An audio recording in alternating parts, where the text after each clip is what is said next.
สวัสดีครับคุณผู้ฟังครับพบกับลุงดมลำเปล่าในตำนานเล่าขานวันนี้ลุงดมลำเปล่า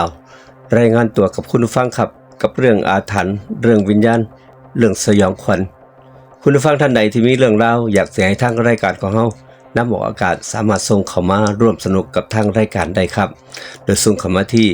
udom.srr@gmail.com ลุงดมลำเปล่าเป็นคนเล่าคุณผู้ฟังเป็นคนฟังคุณผู้ฟังครับมาฟังเรื่องราวที่เกี่ยวกับคนที่ฝันอยู่เรื่องเดิมๆเรื่องซ้ำๆซากๆเรื่องที่เกิดขึ้นเป็นเรื่องจริงเหตุการณ์จริงครับก่อนที่ไปฟังเรื่องราวเรื่องฝัน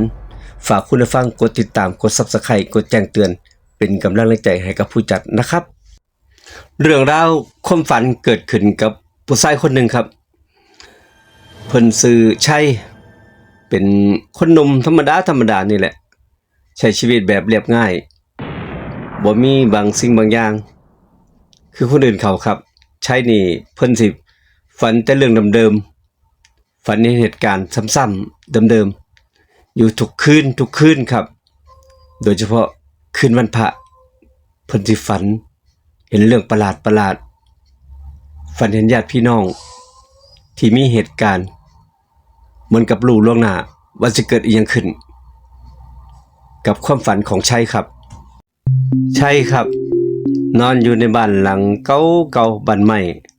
ฝันเห็นคนเดินเข้าวัดกันหลายบางคนก็เข้าไปในวัดจุดธูปไหว้พระแล้วก็เปลี่ยนไปภาพเปลี่ยนไปเป็นเห็นโลงศพตั้งอยู่กลางศาลาวัดเสียงสวดมนต์เสียงสวดศพดังแว่วมาแต่ไกลนั่นก็คือความฝันของชัยที่ผ่านมาเป็นความฝันที่ซ้ำๆอยู่แบบนี้อยู่หลายมื้อโดยเฉพาะวันพระครับในความฝันของชัยเพิ่นบอกว่าหรือเขาสิมา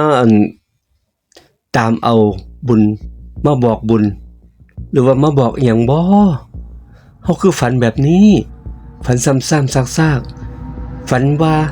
อยากได้ข้าวสารจักถังนึงน้ำมันจักขันคนนั้นก็อยากได้นั่นคนนี้ก็อยากได้นี่คือฝันแบบนี้เหรอฮึในฝันของชัยเมื่อครั้งชัยตื่นขึ้นมาครับชัยก็ได้นำทั้งหมดทุกอย่างคนที่ชัยเว้าถึงที่ฝันเห็นแต่ละคืนอย่างชัดเจนจดจำได้อย่างชัดเจนนำไปบอกบุคคลคนนั้นครับพยายามไปบอกสิ่งที่ฝันเห็นบางคนก็เชื่อ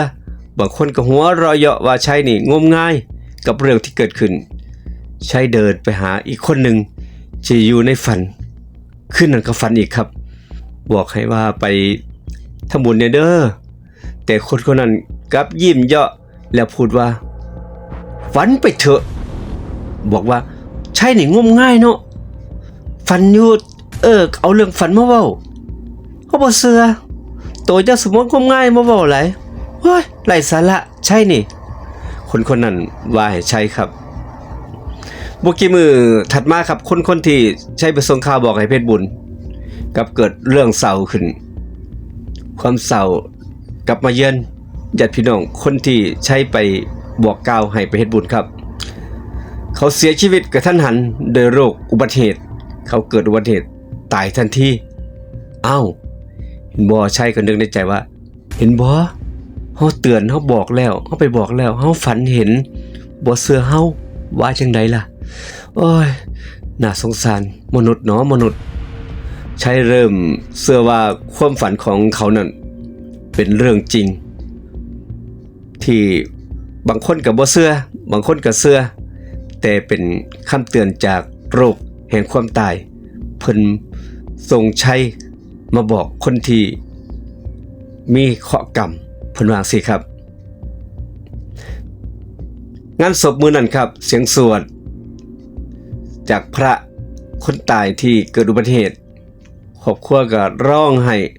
ใช้ได้แต่ยืนอยู่เงียบๆมองดูญาติพี่น้องด้วยความเศร้าสลดเสียใจนำครับคืนวันพระถัดมาครับใช้ในฝันอีกครั้งหนึ่งแต่ครั้งนี้แตกต่างกับครั้งที่แล้วเขาฝันเห็นชายในสุดขาวผิวคล้ำดวงตาแดงเข้ม ถือไม่เท่าเดินมาหาชัยพร้อมโอ้ยว่าเฮ้ยเจ้าอย่า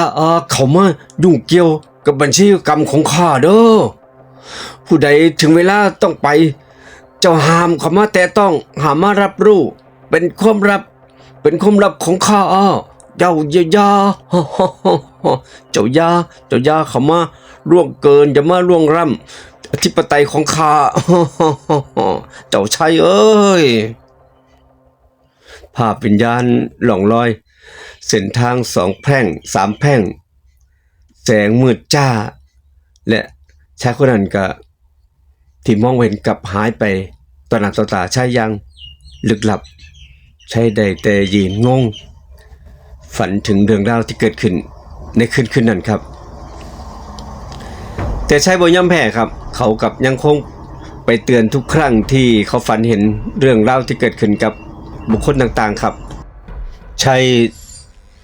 ซอยให้คนรอดจากวิบากกรรมหลายต่อหลายครั้งหลายต่อหลายคนครับเขาบอกว่าคุ้มแล้วล่ะเฮาได้ซอยคนถึงสิเป็นข้อห้ามทางภพภูมินรกก็บ่เป็นหยังเพิ่นว่าจังซี่กับเกี่ยวกับชัยครับชัยได้ไปเตือนหญิงแก่คนหนึ่งมื้อนั้นเกิดเหตุการณ์จังซี่ครับหญิงแก่คนนั้นเชื่อรีบไปทำบุญและบวชชีพราหมณ์ในวันรุ่งขึ้นนอกจากนั้นเขาก็เลยปลอดภัยจากโรคนักเฉียดตายจนคืนวันพระสุดท้ายชัยฝันว่าตัวเองยืนอยู่หน้าโลงศพแต่คราวนี้บ่มีผู้ใดมีเพียงเขาคนเดียวกับเสียงกลองเพลงโบราณดังกึกก้องชัยตกใจอยู่ในความฝันมาได้จังไดนี่อยู่ไสนี่แล้วคนอื่นล่ะคือมีเฮายืนอยู่ผู้เดียวเสียงกลองเพลงมันดังมาแต่ไสมองนี่มองใดนั่นคือโลงศพของตัวเขาเองครับเป็นโลงศพของชัยนั่นเองชัยเว้าขึ้นในความฝันของเขาที่ไปเจอครับนั่นโลงศพของผู้ใดของไผบ่มีไผเลยทันใดนั้นก็มีเสียงพญายมดังขึ้นครั้งนี้ถึงข้าวเจ้าแล้วเจ้าชัยเอ้ยเจ้าหนีบ่พ้นแล้ว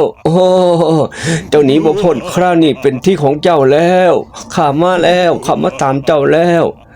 ชัยตกใจตื่นจากความฝันครับหายใจหอบเหงื่อแตกพรักไปทั้งตัวครับและเพียง3 มื้อต่อมาเขาก็ประสบอุบัติเหตุเสียชีวิตทันทีครับบางคนก็เชื่อนะครับความฝันที่เกิดขึ้นหรือว่าเป็นแค่จิตใต้สำนึกบางคนก็บอกว่าเป็นเพียงภาพสะท้อนของความกลัวเท่านั้นเองแต่สำหรับชัยความฝันคือสะพานระหว่างโลกมนุษย์และโลกวิญญาณแล้วคุณเชื่อบ่ถ้าบ่เชื่อก็ลองฝันเบิ่งคืนนี้ครับความฝันที่เกิดขึ้นกับชัยนี่ซ้ำๆซากๆเป็นเรื่องราวที่เกิดขึ้นจริงกับชัยก็เลยนำมาบอกให้กับคุณฟังได้ฟังกันครับหลังจากที่ชัยตายไปทุกสิ่งทุกอย่างก็ได้เปลี่ยนไปครับหลังจากที่ชัยตายไปได้บ่โดนบ่มีไผคาดคิดว่าทุกอย่างนี่สิเงียบสงบมันเงียบไปได้จังได๋บ่เงียบดอกแต่กลับมาเป็นอีกเช่นเดิมพอมีบางคนเริ่มฝันเรื่องเดิมในคืนวันพระเคลื่อนกับชัยครับมีคนเคลื่อนกับชัยพร้อมผู้ใดล่ะผู้ใดก็เป็นตะงึดแท้ฝันแบบนี้ไหมหน่อยคนเนี่ยสิฝันได้ไทบ้านได้แต่เว้าซุบซิบกันครับหญิงสาวคนหนึ่งครับเพิ่นนอนหลับตาอยู่ที่บ้านในชนบทใบหน้าเคร่งเครียดก่อนที่จะสะดุ้งตื่นขึ้นมาหายใจหอบเขาคือฝันจังซี่แหละฝันเหมือนเดิมฝันเรื่องเดิมๆขนาดนี้คนซื่อใช่เขาบ่บอกให้เฮารีบไปเตือนคนที่เพิ่นประสบเคราะห์ที่ประสบเหตุเพิ่นมาบอกเฮาเฮ็ดจังได๋ดีล่ะ คือฝันแบบนี้เหรอหญิงสาวคนนั้นเธอชื่อเอ็มครับเป็นญาติห่างๆของชายนั่นเองเธอบอกว่าเธอบ่เคยฝันถึงคนสนิทแบบนี้เลยแต่หลังจากที่ชายตายไปบ่โดนทุกคืนวันพระเธอก็ฝันแบบเห็นคนอื่นเขามาหาเธอเขามาขอความช่วยเหลือจากเธอฝันเห็นนรกเห็นพญายมก็เป็นจังซี่ล่ะเธอว่าจังซี่ครับในความฝันของเธอน้องเอ็มเธอเล่าว่าชายยืนอยู่ในชุดขาวหน้าตาเป็นทุกข์พูดว่าเอ็มเอ้ยเอ็มต่อจากนี้เจ้าในความฝันครับชายได้บอกเอ็มให้เฮ็ดหน้าที่มองนี้แทนชัยยังมีคนอีกหลายต่อหลายคนที่ถึงเวลาแล้วที่ยังบ่รู้ตัวให้รีบให้เฝ้าไปสร้างบุญสร้างกุศลเพิ่นวางสิครับเอมเริ่มเห็นในความฝันครับเห็นดินแดนหนึ่งที่มืดมัวมีเสียงร่ำไห้ก้องอยู่ตลอดเวลาที่นั่นมีวิญญาณเล่ร่อนที่ยังบ่ได้ไปไหนวนเวียนอยู่หมู่หันเธอรู้ตัวดีว่าโลกหลังความตายบ่ได้เงียบสงบอย่างที่คิดดินแดนแห่งหมอกทึบวิญญาณลอยไปลอยมาเงาล่างๆของเฒ่าพญายมยืนอยู่ไกลๆครับเสียงโซ่เล็กและเสียงโหยหวนดังมากแพรวๆดังมาแต่ไกลเอ็มได้ยินแบบนั้นครับในความฝันนี่คือชัยได้บอกเอ็มอีกครั้งหนึ่งที่นี่คือช่องว่างระหว่างโลกมนุษย์กับโลกวิญญาณด้วยเอ็มเด้อมันยังมีห่วงอยู่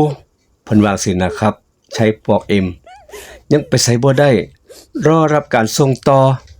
เจ้าตรงซอยข้าให้ไปบอกคนอื่นให้เขาหลุดพ้นให้เขาไปให้พ้นจากห่วงแห่งนี้เพิ่นวาจั่งซี้ครับหลังจากที่มื้อนั้นทุกคืนวันพระเอ็มก็ต้องใช้ชีวิต2โลกกลางวันก็ทำงานกลางคืนเดินทางไปยังความฝันเตือนคนมากมายตามคำสั่งของดินแดนที่บ่มีใครเห็นครับนั่นเป็นเรื่องราวของเอ็มกับชัยที่เกิดขึ้นมันอาจจะเป็นแค่ความฝันแต่ฝันนั้นซอยคนอื่นได้ให้รอดพ้นจากความตายได้หลายต่อหลายครั้งนี่เป็นความเชื่อของส่วนบุคคลครับนำมาเว้าให้กับคุณผู้ฟังได้ฟังกันกับเรื่องราวที่เกิดขึ้นเกี่ยวกับคนที่ฝันแล้วฝันอีกฝันซ้ำๆซากๆโลกของความฝันอาจเป็นเพียงการพักผ่อนถึงการนอนหลับของจิตก็หลุดออกไปจากตัวเองนั่นก็คือความฝันแต่สำหรับบางคนแล้วมันคือภารกิจที่ต้องทำจนกว่าที่ถึงคราวของตัวเองแล้วคุณล่ะคืนนี้คุณฝันหรือยังฝันถึงเรื่องราวอีหยังที่เกิดขึ้นขอบคุณภาพและบทจาก AI เล่าโดยลุงดมลำปาวห้องบันทึกเสียงรถทัวร์เรคคอร์ดมื้อนี้ลาคุณผู้ฟังไปก่อนเจอกันคลิปหน้าครับฝากคุณผู้ฟังกดติดตามกด Subscribe กดแจ้งเตือนสวัสดีครับ